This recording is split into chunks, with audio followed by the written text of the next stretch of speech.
Kumusta kaibigan? Ang kwento nating itatampok ngayon ay isang movie series na may pamagat na The Terminal List Dark World.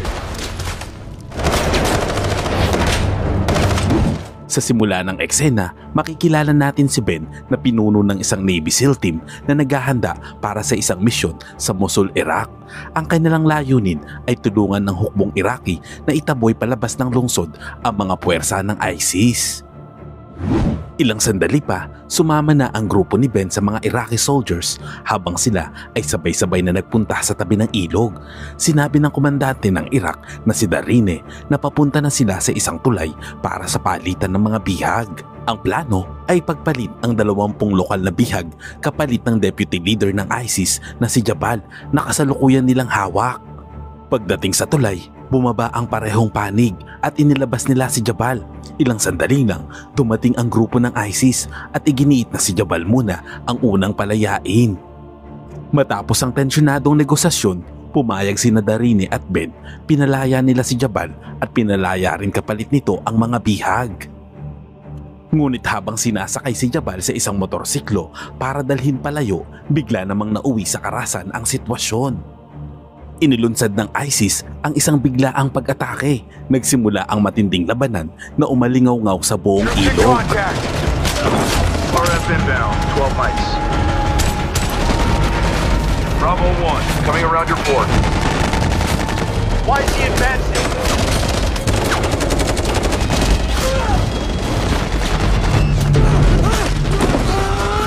Prepare to move to...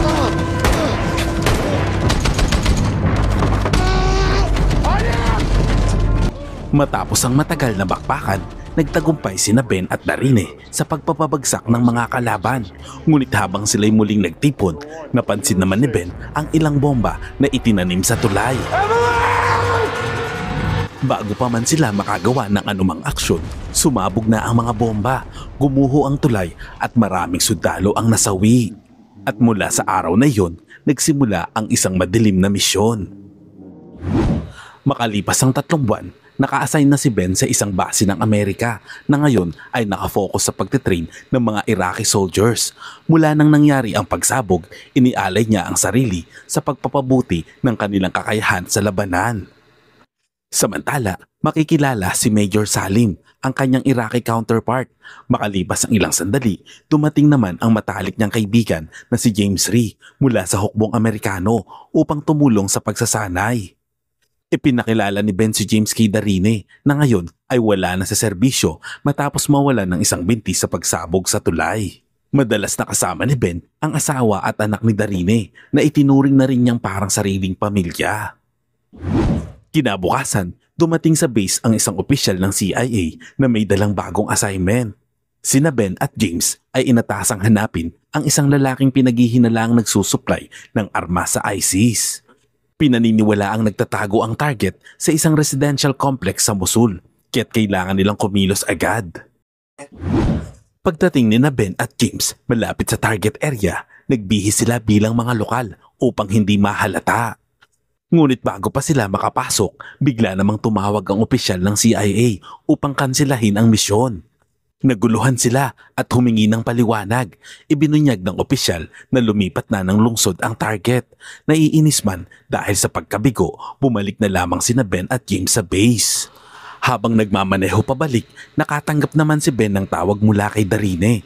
Nanginginig ang boses nito habang humihingi ng tawad at nakiusap kay Ben na protektahan ang kanyang asawa at anak. Bago pa man makapagtanong si Ben ng kung ano ang nangyayari, naputol na ang tawag. Ilang sandali lang, sa may kantin ng base, nakaupong mag-isa si Darine. Iniiwasan ng lahat.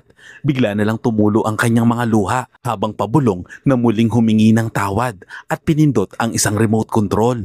Pagkatapos, isang malakas na pagsabog ang yumanig sa base. 30 minuto ang lumipas, tumating sina Ben, James at Major Salim sa bahay ni Darine. Desperado nilang hinanap ang kanyang asawa at anak.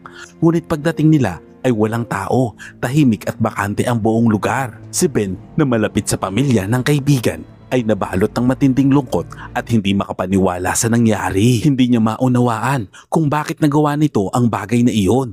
Bumalik sila ng base at agad na nagsagawa ng emergency meeting kasama ang kanilang commander. Ipinahayag ng commander na ang hinala niya ay sumapi na si Darine sa mga ISIS at sinadyang pasabugin ng base, ngunit hindi naman sumang-ayon si Ben dito. Ipinaliwanag niya na kung talagang kakampi ito ng ISIS ay hindi niya papasabugin ng bomba sa isang tahimik na bahagi ng base. Malinaw na iniiwasan nito ang pagkasawi ng mga inosente at naniniwala din si Ben na may mas malalim na dahilan sa likod ng ginawa ni Darine. Ilang sandali pa, dumating si Major Salim, dala ang ilang dokumento. Sa loob nito ay may mga larawan at datos tungkol sa mga pampasabog na ginamit sa pag-atake. Ang mga materyales na ginamit sa pagsabog ay tumugma sa uri ng pampasabog na madalas gamitin ni Jabal, ang deputy leader ng ISIS. Dahil dito, lumalabas na si Jabal ang siyang nag-utos kay Darine na gawin ang pambobomba. Matapos itong matuklasan, agad na nagplano sina Ben at James na tugisin si Jabal, ang lalaking minsan na nilang pinalaya. Humingi si Ben ng pahintulot mula sa opisyal ng CIA at sa kanyang nakatataas upang hulihin si Jabal. Pumayag ang mga ito, ngunit may isang kondisyon: dapat mahuli si Jabal ng buhay. Bagaman nagdadalawang isip, tinanggap ni Ben ang kondisyon at itinakda ang operasyon para sa susunod na araw. Kinagabihan, naghanda sina Ben, James at ang kanilang mga kasamahan ng kanilang plano. Nakumpirma nila na nagtatago si Jabal sa isang residential area sa labas ng Mosul. Pagsapit ng madaling araw, umalis na ang grupo. Pagdating sa lugar, sinubukan nilang pumasok sa pamamagitan ng main entrance, ngunit hinarang sila ng mga mandirigmang ISIS na tapat kay Jabal. Nagkaroon ng maikli ngunit matinding putukan. Deck!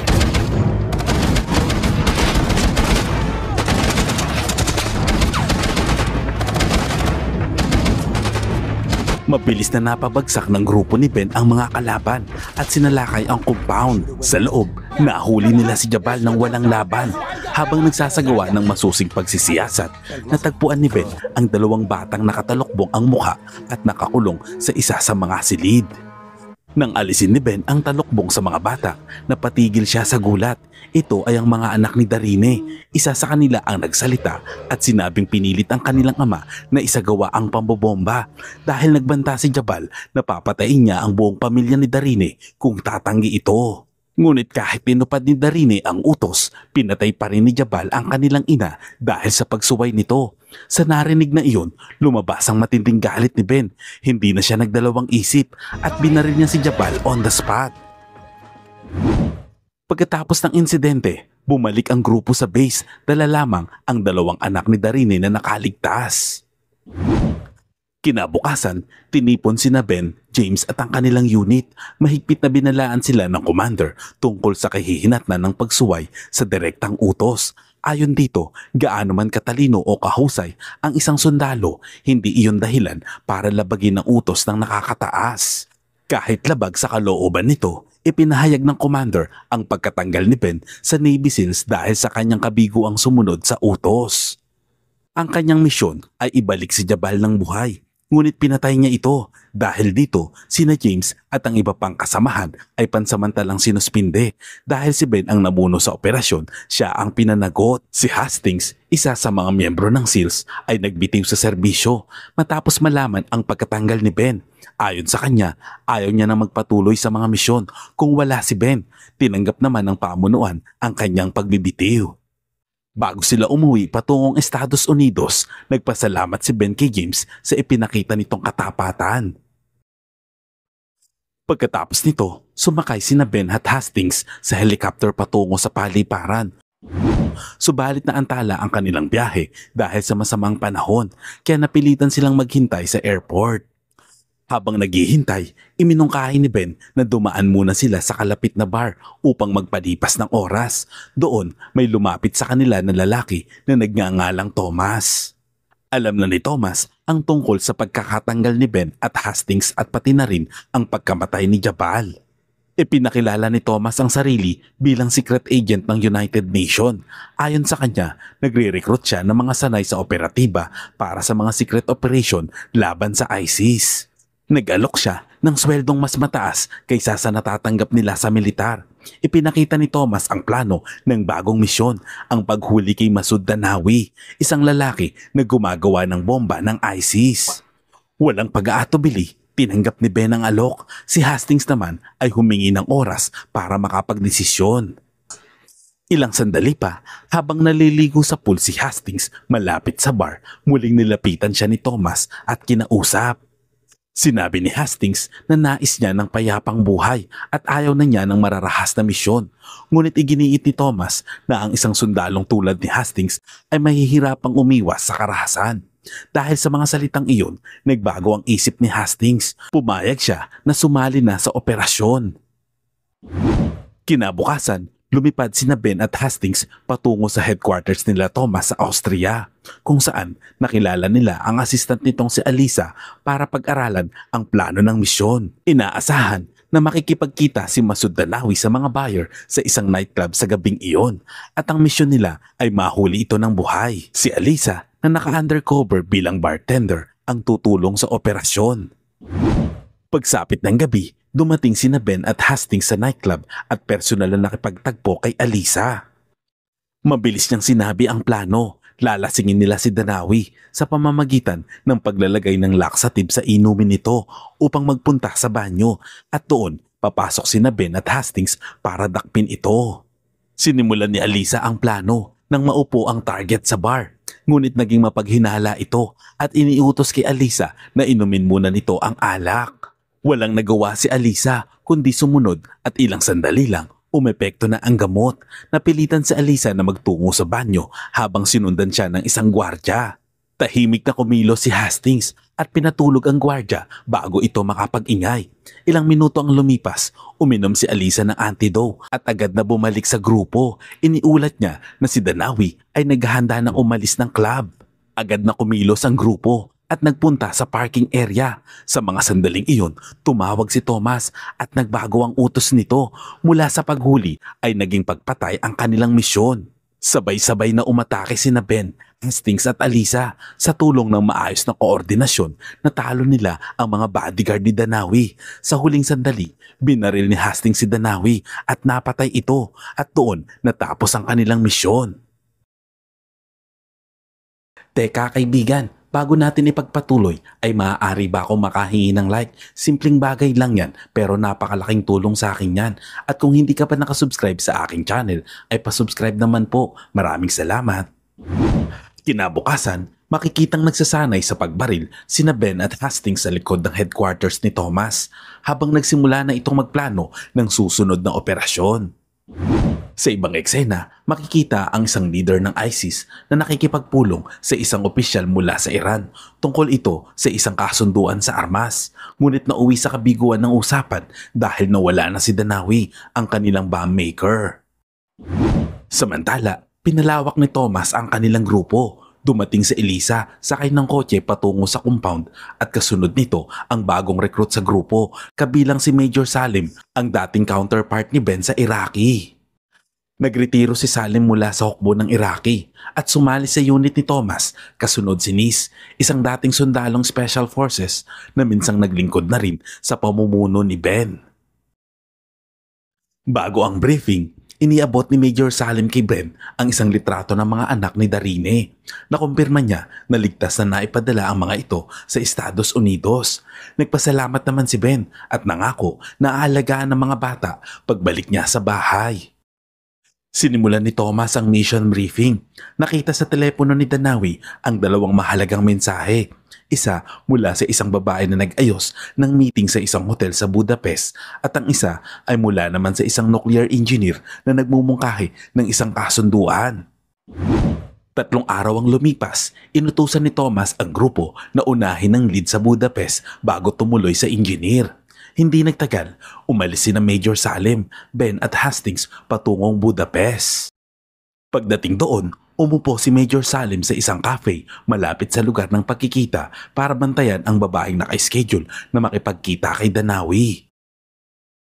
Habang nakaposisyon naman sina Ben at ang iba pa sa iba't ibang sulok para sa surveillance ng paligid. Matapos ang ilang minuto, sinabi ni Salim kay Thomas na ang babae ay hindi naman nagpapakita ng anumang banta. Gayunpaman, upang maiwasan ng anumang panganib, iniutos ni Thomas na patayin ito. Pagkatapos, bumalik ang babae sa kanyang hotel. Sinundan siya ni Salim at nauna nang pumasok sa silid nito bago pa ito dumating. Nang makita ng babae na nakatutok sa kanya ang baril ni Salim, agad siyang nataranta at natakot. Tinanong niya ang babae kung alam niya ang kinaroroonan ni Saldico. Ay, teka, ibang tao pala yun, sorry. Balik na tayo sa kwento. Tinanong siya ni Salim tungkol sa kaugnayan niya kay Danawi. Ipinaliwanag ng babae na si Danawi ay ang kanyang ama at matagal na niyang inahanap ito mula nang mawala. Nang maunawaan ni Salim na wala itong kasalanan, nagpasya siyang wag itong patayin. Sinabi niya sa babae na patay na ang kanyang ama at binigyan siya ng babala na agad na lisanin ng bansa. Pagkatapos, lumabas si Salim ng silid, nakipagkita sa isang agent na naghihintay sa labas at nagkunwaring natapos na ang misyon. Sa ganitong paraan, matagumpay na natapos ang unang operasyon. Nang gabing iyon, muling nagsama-sama ang team sa kanilang safe house sa underground sa Budapest at ipinakita ni Thomas ang susunod na misyon.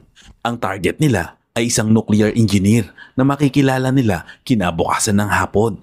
Magpapanggap si Salim bilang representative ni Danawi at siya ang makikipagnegosasyon habang sina Ben at ang iba pa ay magbibigay ng suporta mula sa malayo. Kinabukasan, sinimulan ng grupo ang pagmamanman sa professor. Gamit ang cellphone, nakipag-ugnayan si Salim dito at nag-ayos ng pakikipagkita sa isang kalapit na cafe. Pagdating ng professor, ipinakilala ni Salim ang sarili bilang representative ni Danawi at naniwala naman ito. Tinanong ni Salim kung mayroon bang mahalagang bagay na maibebenta ang professor. Ibinunyag ng professor na mayroon siyang synthetic device na kayang pabilisin ang pag-ikot ng uranium centrifuge, isang teknolohiyang makakatulong para makabuo ng sandatang nuklear sa loob lamang ng isang taon. Pinresyohan niya ito ng $55 million at tinanong kung balak ba talaga ni Danawi na bilhin ito. Nauunawaan ni Salim ang kahalagahan ng device kaya pumayag siya, ngunit ipinaliwanag niya na direkta mula kay Danawi manggagaling ang bayad. Tinanggap ito ng professor, ngunit tumangging ibigay ang device hanggat hindi nakukuha ang bayad. Samantala, sinimulan naman ni Thomas ang pagproseso ng paglipat ng malaking halaga. Nagkaroon naman ng pagbagal ang pag-transfer. Habang ginagawa ang transaksyon, lumabas naman ang mga grupo ng mga armadong lalaki na nagtangkang agawin ang device ng professor. Nabigla si Ben at ang kanyang team. Hindi nila alam kung sino ang mga ito at kung paano nila nalaman ang kanilang operasyon. Inutusan agad ni Thomas ang grupo na pigilan ng mga ito at nang matagumpay na maitransfer ang bayad, agad na kinuha ni Salim ang device at mabilis na tumakas. Ilang lalaki naman ang humabol dito. Pumasok siya sa isang convenience store at kumuha ng martilyo at pinabagsak ang dalawa na humahabol sa kanya. At sa labas, dumating naman si Landry sakay ng kotse para sunduin siya. Samantala, hinabol naman ni Ben ang isa pang miyembro ng mga kalaban papasok sa isang masikip na istasyon ng tren. Sa loob, natagpuan niya ang isa sa kanyang mga kasamahan, si Nisil, ang agent na kulot ang buhok na nakaupo at wala ng buhay. Nang malaman niya na ang lalaking kanyang hinahabol ang may sala, agad niyang ipinagpatuloy ang paghabol. Sumakay ang lalaki sa tren at sinundan ito ni Ben. Pagpasok niya, niradyo niya si Susan na i-disable ang lahat ng CCTV camera sa loob. Nang mamatay ang mga feed, natuntun ni Ben ang sospek at pinatay ito sa harap ng mga pasahero. Mabilis niyang kinuhanan ng litrato ang bangkay, lumabas ng tren at naglaho bago pa dumating ang mga pulis. Kinabukasan, inaayos ni Thomas ang mga gamit ni Nisil habang sina Ben at Hastings ay tahimik na nakatayo sa tabi, nagluluksa sa pagkawala ng kanilang kasamahan. Ipinaalala naman ni Thomas na sa ganitong uri ng trabaho, ang kamatayan ay bahagi ng tungkulin. Walang magiging libing o pampublikong pagkilala at tanging tahimik na pag-alala lamang mula sa mga nananatiling buhay. Pagkatapos, habang kumakain, tinignan ni Thomas ang larawan na kuha ni Ben. Ipinakita na ang mga umatake ay mga kasapi ng Iranian Mafia na pinamumunuan ng isang lalaking nagngangalang Khaled, isang makapangyarihang pinuno ng mga kriminal na sangkot sa illegal na kalakalan ng mga nuclear material sa black market. Ipinaliwanag nito kung bakit sinubukan ni Khaled na agawin ng synthetic device. Kritikal ito sa paggawa ng sandatang nuklear. Ngunit may isang tanong na gumugulo sa kanilang isipan. Paano nalaman ni Khaled ang tungkol sa kanilang plano? Upang mawala ang banta, inutusan ni Thomas ang grupo na i-ambush si Khaled malapit sa border ng Swiss kung saan balak nitong isagawa ang isa pang transaksyon tungkol sa nuklear. Malinaw ang kanilang layunin, patayin si Khaled at kunin ang mga materyales. Nag-aalala naman si Hastings tungkol sa lokasyon ng tunnel, ngunit tiniyak ni Thomas na walang tao roon. Pagkatapos ay nagsimula na ang grupo sa paghahanda para sa misyon. Nang gabing iyon, habang nag-iimpake, pumasok si Landry sa kwarto ni Susan dahil ibibigay nito ang isang espesyal na sandata. Nagpasalamat ito at hindi alam ang tunay na intensyon ni Landry. Habang ipinapakita nito ang sandata, gumawa ito ng hindi naaangkop na galaw. Agad itong tinanggihan ni Susan at puwersahang pinalabas si Landry. Ang kaguluhan ay nakakuha ng atensyon ng iba. Hinarap ni Elisa si Landry, pinigilan ito at marihing binalaan na huwag nang uulitin ang bagay na iyon. Kinabukasan, makikita si Khaled na patungo sa tunnel para sa nasabing transaksyon. Habang papalapit ang convoy ni Khaled, huminto ito dahil sa matinding traffic. Hindi niya alam na ito ay isang ambush na inihanda ng grupo ni Ben. Sa loob lamang ng ilang minuto, na-neutralize ng grupo ni Ben si Khaled at nakuha nila ang maleta na naglalaman ng mga nuclear materials. Matagumpay ang misyon, ngunit habang papalayo sila, isang missile ang tumama sa unahan ng kanilang sasakyan. Nasabugan ito at nasira, ngunit ligtas naman at buhay ang buong team. Mabilis silang lumabas ng sasakyan, ngunit agad silang sinalubong ng mga hindi kilalang kalaban. Nagkaroon ng matinding bakbakan at sa gitna ng palitan ng putok, tinamaan sa tiyan si Major Salim. Inutusan ni Ben ang ilan sa kanilang grupo na itakas si Salim habang siya at si Elisa naman ay tumakas sa isang underground passage. Bit-bit ang maleta na naglalaman ng mga nuclear materials. Habang tumatakbo sila sa loob ng tunnel, pinilit ni Ben at Elisa na makalayo sa mga umahabol. Ngunit hindi inaasahan, biglang itinutok ni Elisa ang baril kay Ben at binaril niya ito, sabay na inagaw ang maleta. Sa sandaling iyon, malalaman na si Elisa ay isang taksil mula pa sa simula. Samantala sa headquarters, napansin ni Thomas na may kakaiba sa kanyang cellphone. Kahit na chinarge niya ito ng buong umaga, hindi pa rin nadagdagan ng baterya nito. Nang buksan ni Thomas ang telepono, natagpuan niya ang isang malihit na hacking chip device na nakatago sa loob. Pinatunayan nito ang matagal na niyang hinala na ang taksil sa kanilang grupo ay si Elisa. Samantala, mabuti na lang at nagkamalay si Ben. Tumama ang bala sa kanyang bulletproof vest, kaya't bagaman sugatan at pasapasa, buhay pa rin ito. Sa matinding determinasyon, tumayo siyang muli at sinimulan ang pagtugis kay Elisa na hindi pa gaanong nakakalayo. Sa ibang lugar naman, iniimbestigahan ni Hastings ang isa sa mga natirang buhay sa kalaban sa loob ng isang bodega. Pinipilit niya itong paaminin kung sino ang nagpadala sa kanila, ngunit tumanggi ang bihag na magsalita hanggang sa mamatay ito sa gitna ng interogasyon. Di nagtagal, nag-check-in si Elisa sa isang hotel. Hindi niya alam na natunton na siya ni Ben. Pagbukas niya ng pintuan ng kanyang silid, agad na pumasok si Ben at itinutok ang baril sa babae. Ngunit bago pa siya makakilos, bigla namang sumugod ang isang grupo ng mga armadong lalaki sa pasilyo at nagpaulan ng bala. Kahit na dalawa lamang sila, magkasangga nilang nilabanan ng mga ito hanggang sa mapabagsak nila ang lahat.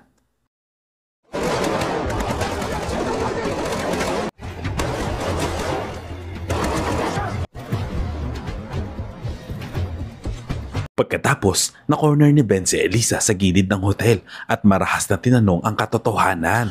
Sa wakas, umamin si Elisa na isa siyang agent ng Mossad mula sa Israel. Ang tunay niyang misyon ay hindi para nakawin ng nuclear components, kundi para ilantad ang tunay na pagkakakilanlan ni Thomas. Pinaghihinalaan ng kanyang agency na si Thomas ay palihim na nagtatrabaho para sa isang rebelding organisasyon na tinatawag na The Spread. Ang The Spread ay isang grupo na humiwalay mula sa Israel at ang layunin ay pahirapan ng mga makapangyarihang bansa sa mundo, lalo na ang Estados Unidos. Nag-iipon ng mga ito ng nuclear materials upang ibenta sa black market nang walang pakialam sa mga posibleng kapahamakan. Ipinaliwanag ni Elisa na hindi niya kailanman binalak na traidorin si Ben. Nakiusap siya kay Ben na panatilihin ng kanyang lihim at tulungan siya na ibunyag ang katotohanan tungkol kay Thomas. Nagdalawang isip muna si Ben, ngunit sa huli ay pumayag din siya. Dinala niya si Elisa sa isang abandonadong mall kung saan sila pansamantalang nagtago at nagpagaling.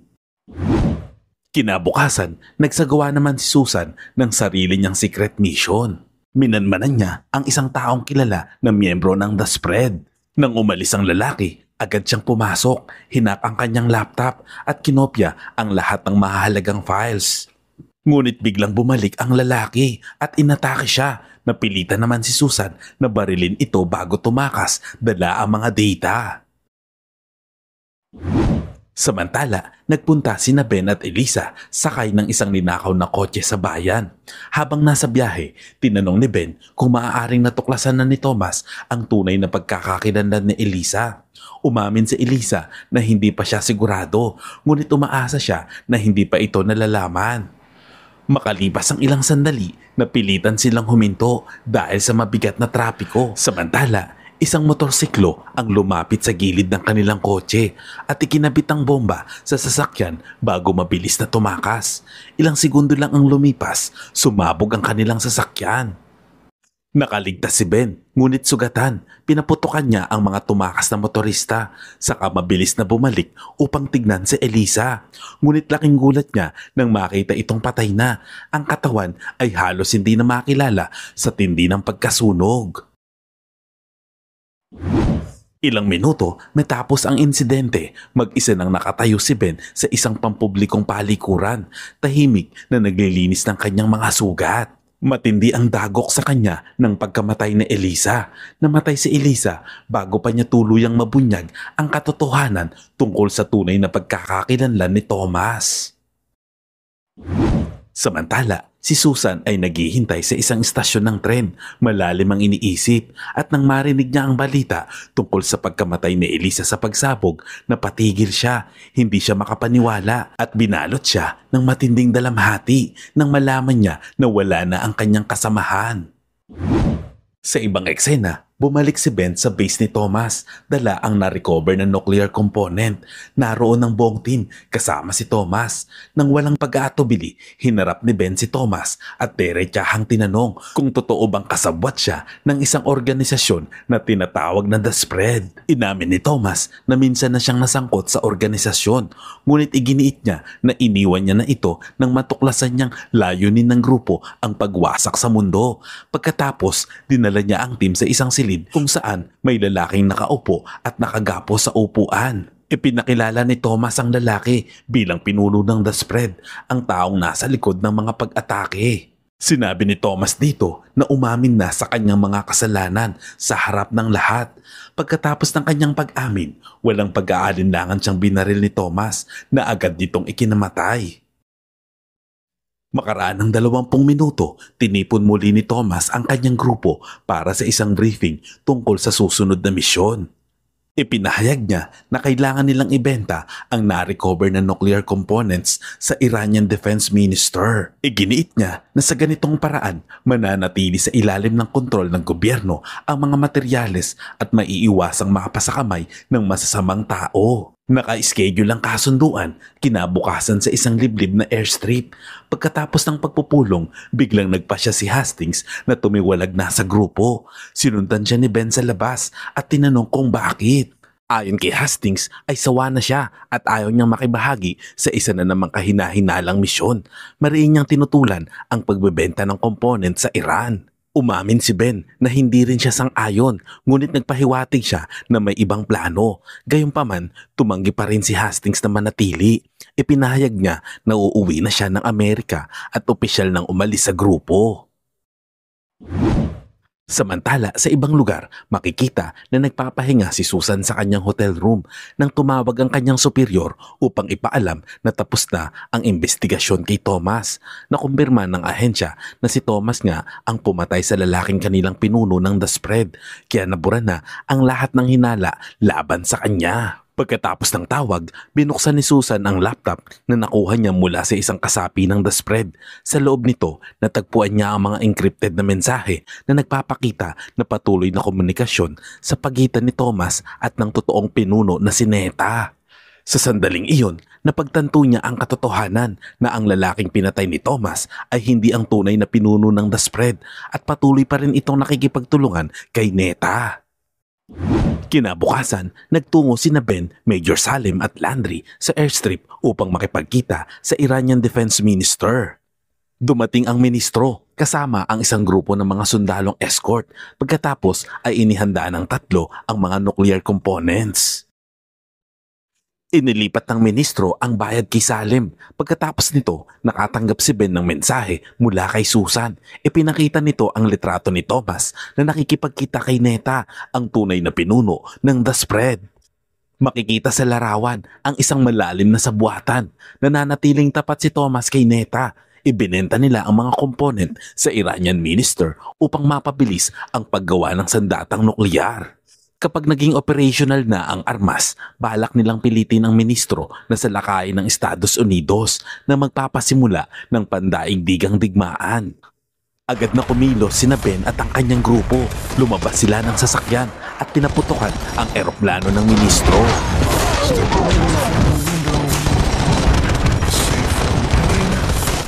Napatay nila ang ministro at ang kanyang mga bantay. Nabawi ni Ben ang nuclear component. Pagkatapos ay umalis sila kasama ni Salim at Landry upang harapin si Thomas sa headquarters. Ngunit pagdating nila ay wala na si Thomas at nakatakas na ito. Nagpadala ito ng mensahe na nagbabala kay Ben at sa kanyang grupo bilang mga pugante.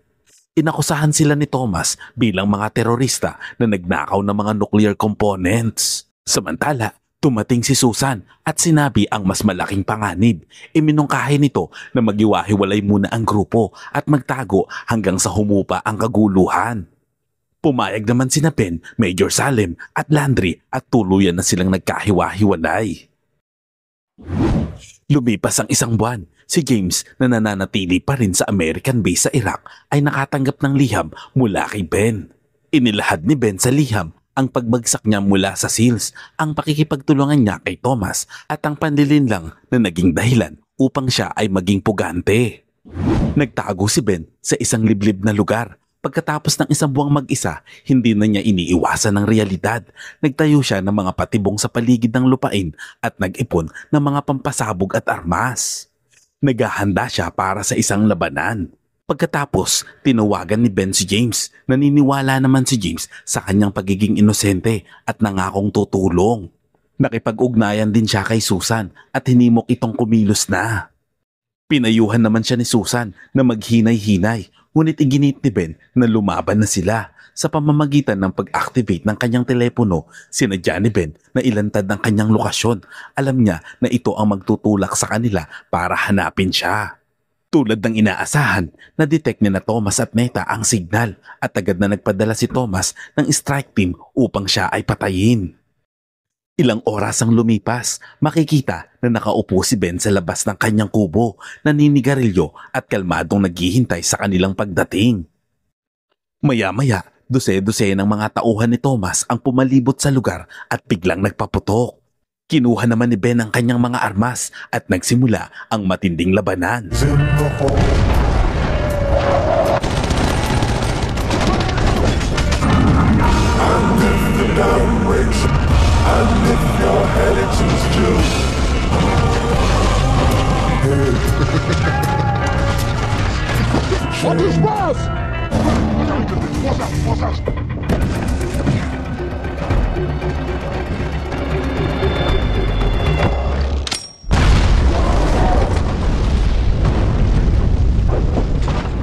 Gumana ng perpekto ang mga patibong na inihanda niya at napabagsak ang ilan sa mga umaatake, ngunit patuloy pa ring dumarami ang mga ito. Dahil sa sobrang dami, napilitang umatras si Ben patungo sa kagubatan habang patuloy na nagpapaputok sa mga humahabol sa kanya. Ilang sandali pa, tinamaan siya ng ilang bala at bumagsak. Sa sandaling tatapusin na siya ng isa sa mga mersenaryo, tumating naman ang reinforcement. Si James at ang kanyang unit ng Navy SEAL ang dumating. Mabilis nilang napatay ang natitirang mga kalaban.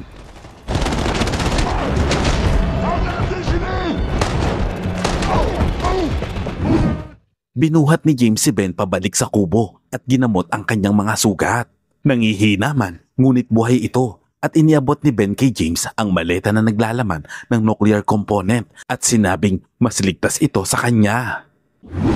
Makalipas ang ilang araw, muling nagkita sina Ben, Major Salim, Landry at Susan upang planuhin ang kanilang huling hakbang laban kay Thomas. Inilahad ni Susan ang tatlong pangunahing target, si Neta, si Thomas at ang kanang kamay ni Neta. Pagkatapos ay nagsimulang magplano at nagtipon ng impormasyon si Ben.